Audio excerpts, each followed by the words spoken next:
Hello friends, welcome to my channel and today we are going to discuss an interesting topic that is the complications of blood transfusion. अब जब आप आपकी internship कर रहे होंगे या कर चुके होंगे तो आपने देखा होगा कि नर्स आपको आके बीटी नोट्स डालने का कहती हैं और वो ब्लड ट्रांसफ्यूजन स्टार्ट कर देती हैं, which is a frequent thing in paediatric और मेडिसिन वार्ड्स. ओके, अब ड्यूरिंग द ब्लड ट्रांसफ्यूजन या आफ्टर इट कोई भी अगर रिएक्शन होती है रिलेटेड टू इट तो उसको मैनेज करने की सारी जिम्मेदारी हमारी है. तो therefore this topic is very important in real life as well as in the MCQ exams. Okay, so let's see. The number one is the febrile non-hemolytic reaction, which is the most common transfusion related reaction. Okay, febrile का मतलब होता है fever with chills plus mild dyspnea और ये within 6 hours होता है.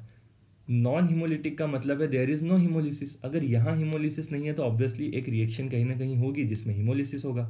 Okay, अब ये होती क्यों है इसकी डिटेल में हम देखें तो देखिए, जब ब्लड ट्रांसफ्यूज़ किया जाता है तो डोनर डब्ल्यूबीसीज भी ट्रांसफ्यूज़ होती हैं उसके साथ में. डोनर डब्ल्यूबीसीज जब बॉडी में आती हैं रेसिपिएंट की तो वो एक फॉरेन इन्वायरमेंट देख के इरिटेट हो जाती हैं और फिर वहाँ पे डिग्रेन्युलेट करने लगती हैं. उसकी वजह से जो इन्फ्लामेटरी मेजिएटर्स रिलीज होते हैं they causes the fever.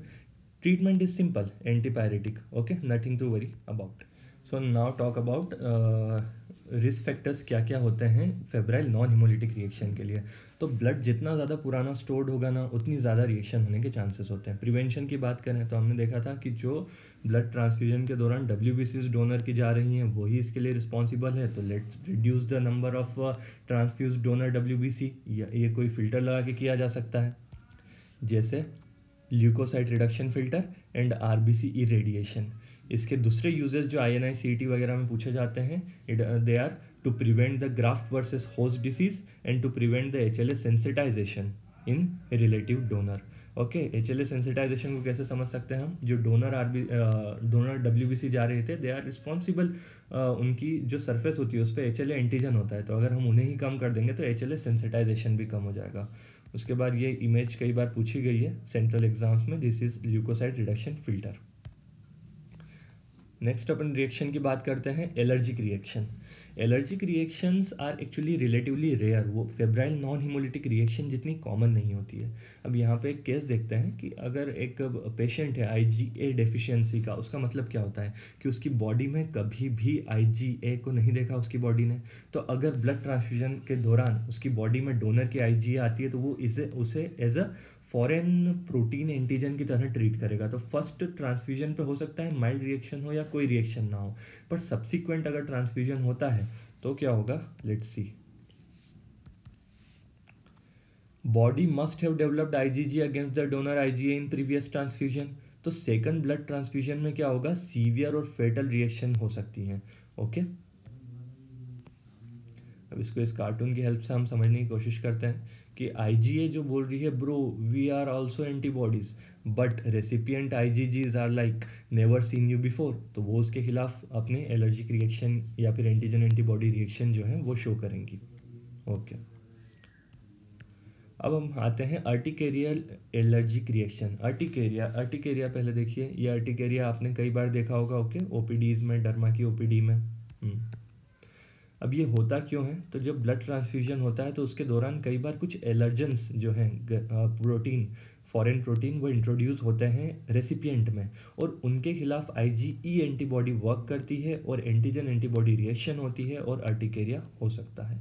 Treatment simple है जो हम अर्टिकेरिया का देते हैं, antihistaminics and there is no need to stop the blood transfusion. ये क्वेश्चन पूछा जाता है कि आपको फोटो दे दिया अर्टिकेरिया का, बताइए नेक्स्ट बेस्ट स्टेप क्या होगी. कई स्टूडेंट्स उसे टिक कर दे कि stop blood transfusion immediately, but there is no need to stop the blood transfusion.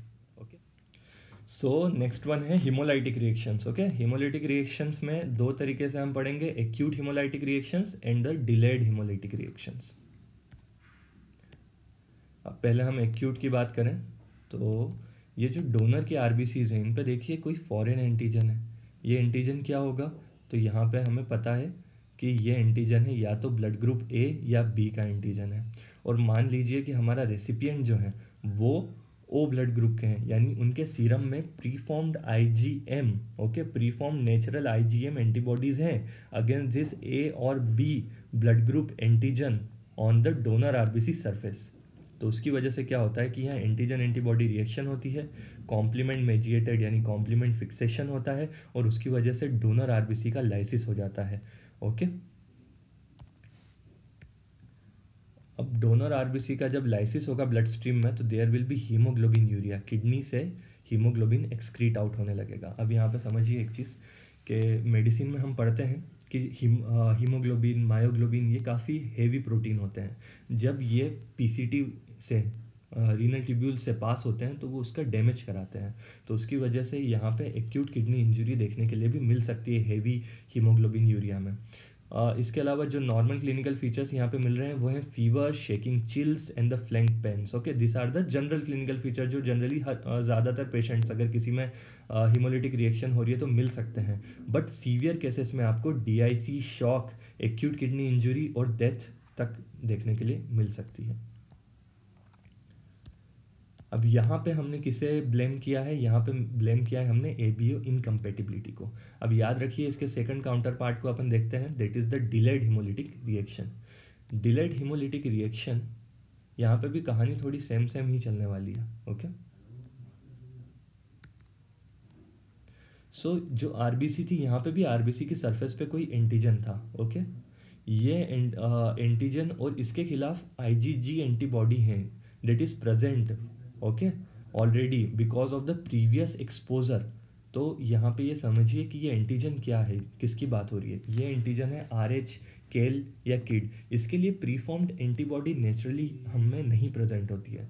तो एक्यूट हीमोलिटिक रिएक्शन से डिफरेंट डिलेड हीमोलिटिक रिएक्शन में क्या होगा कि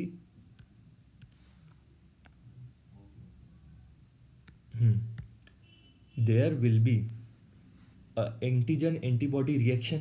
ओके, उसकी वजह से फिर कॉम्प्लीमेंट मेजिएटेड हीमोलिसिस होगा, सेम वही होगा हीमोग्लोबिन यूरिया एंड ऑल। लेकिन एक जो क्लू आपको क्वेश्चन में मिलेगा कि there will be a previous history of blood transfusion. Okay, in the delayed haemolytic reaction, जबकि एक्यूट हीमोलिटिक रिएक्शन में प्रीवियस हिस्ट्री या फिर ट्रांसफ्यूजन की होना ज़रूरी नहीं है।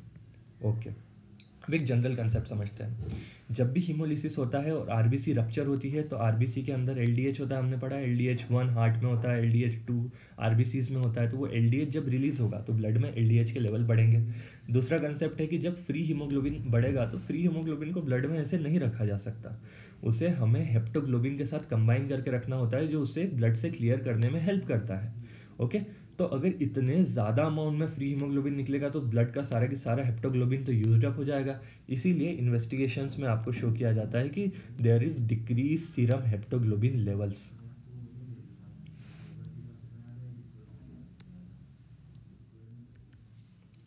तो आइए अब हम देखते हैं TRALI, transfusion associated acute lung injury. Okay, तो ट्राली समझने के पहले आइए एक बात देखते हैं कि when I was posted in my internship in the medicine unit in the plasma donation, जो हमारा यूनिट बनाया था उसमें मैं जब पोस्टेड था तो हमारे कंसल्टेंट इंचार्ज ने एक पूरी लिस्ट दी थी पेशेंट्स की जिनको काउंसिल करना था कि वो लोग आएँ और प्लाज्मा डोनेट करें। तो यहाँ पे पहली चीज़ नंबर 1 पॉइंट याद रखिए, किन के लिए प्लाज्मा डोनेट कराया जा रहा था, कोविड पेशेंट्स जिनका लंग पहले से डैमेज होता है। दूसरी चीज़, जो पेशेंट्स प्लाज्मा डोनेट कर सकते हैं उनका क्राइटेरिया क्या था कि मेल तो चलेगा लेकिन फीमेल जो है वो नलीपेरस होना चाहिए, मल्टीपेरस फीमेल से प्लाज्मा एक्सेप्ट नहीं किया जा सकता। अब उसका रीज़न क्या है आइए समझते हैं। तो यहाँ पे ये इसको इस तरह से हम समझते हैं कि ये लंग वेस्कुलेचर है हमारे कोविड पेशेंट का। इस कोविड पेशेंट के लंग वेस्कुलेचर में या फिर कोई दूसरे भी पेशेंट में न्यूट्रोफिल आराम से सोई हुई थी, लेकिन जैसे ही ब्लड ट्रांसफ्यूजन या प्लाज्मा ट्रांसफ्यूज किया हमने तो ये जाग गई। ओके, गुस्सा हो गई, गुस्से से लाल हो गई न्यूट्रोफिल, और अब वो लंग के माइक्रोवेस्कुलेचर में बहुत ज़्यादा डैमेज कराने वाली है। तो ये इंपॉर्टेंट है कि जो ये लंग होते हैं ये ऑलरेडी डिसीज्ड थे, फिर उसके बाद उसमें ट्राली प्रेसिपिटेट हो गया, उसकी वजह से लंग डैमेज हो गए। तो पेशेंट जो पहले से ही वर्सन हो रहा था हमारा वो अब रेस्पिरेटरी फेलियर में चला गया। डिफ्यूज बायलेटरल इन्फिल्ट्रेट आपको देखने के लिए मिलेंगे, साथ में रिफ्रैक्टरी टू डायूरेटिक। ओके, जो पल्मोनरी इडीमा है उसमें डायूरेटिक्स काम नहीं करेंगे, फीवर, हाइपोक्सिया एंड हाइपोटेंशन भी साथ में देखने के लिए मिलेगा। तो अब हम इसमें समझते हैं कि बेसिकली क्या हाइपोथेसिस इसके लिए दिया गया है।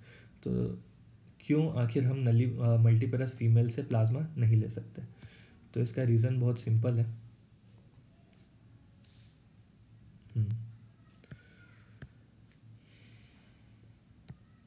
There is two hit hypothesis. इसमें पहला हीट किसे बोला गया है? पहला हीट जो है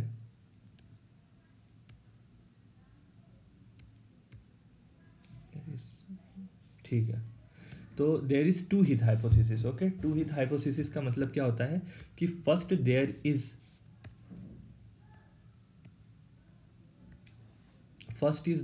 प्राइमिंग। प्राइमिंग का मतलब क्या होता है, कोई भी उसका ज़्यादा मैकेनिज्म अच्छे से नोन नहीं है। सो न्यूट्रोफिल सिक्वेस्ट्रेशन और सेंसिटाइजेशन होता है लंग वेस्कुलेचर में। तो पहले ही पेशेंट के लंग डिसीज थे, न्यूट्रोफिल सिक्वेस्टर्ड थी, सेंसिटाइज थी। सेकंड हिट कब हुई? जब हमने उसे डोनेटेड प्लाज्मा लगाया, तो एक्चुअली जो एंटीबॉडी है प्लाज्मा में in the transfused blood recognize antigen present on the surface of recipient neutrophil। अब रेसिपिएंट न्यूट्रोफिल पे किस एंटीजन को वो पहचानती है? MHC1 antigen. अब ऐसा क्यों? और ये एंटीबॉडी कौन सी है जो इन्होंने पहचाना? तो this antibody are actually seen in multiparous female because that are generated in response to foreign MHC of the foetus. तो वो फीमेल की जब फर्स्ट सेकंड थर्ड प्रेगनेंसी थी वॉट एवर, तो उसमें जो उसने अपने फीटस के एंटीजन MHC को फॉरेन रिकॉग्नाइज किया और उसके लिए जो एंटीबॉडीज़ बनाई थी, तो वो एंटीबॉडीज़ यहाँ पे जो हमारा रेसिपिएंट है उसके न्यूट्रोफिल्स के ऊपर प्रेजेंट MHC को रिकॉग्नाइज करती है और वहाँ पे इस तरीके से एक फेटल रिएक्शन के फॉर्म में देखने के लिए मिलता है। This is mainly seen during the platelet and fresh frozen plasma transfusion. क्यों? क्योंकि इसमें antibody concentration relatively higher side होता है। प्रिवेंशन कैसे कर सकते हैं? Exclude the multiparous females from the plasma donation. Okay, काफ़ी ज़्यादा मतलब इसमें मॉर्टेलिटी देखी गई है और बहुत सीरियस होती है रिएक्शन। ओके, अब अपन नेक्स्ट आते हैं infectious complications. These are relatively easy but काफ़ी ज़्यादा क्वेश्चन पूछा जाता है। तो much more with the platelet preparation than with the red cell preparation. क्यों? क्योंकि आपको याद होगा platelet preparation are stored at room temperature and which is favourable for the bacterial growth. इसका रेट काफ़ी हाई है, 1 in 5000 ट्रांसफ्यूजन तक आपको इन्फेक्शियस कॉम्प्लिकेशन देखने के लिए मिल सकते हैं। इसके अलावा HIV, hepatitis C, hepatitis B और भी बहुत से ऑर्गेनिजम्स हैं जिनकी माइक्रो ऑर्गेनिज्म जिनकी प्रॉपर स्क्रीनिंग की जानी चाहिए, वरना उनकी भी बहुत हाई रिस्क होती है ट्रांसफ्यूजन की। So thank you so much, please like the video, subscribe and share and comment. Thank you so much.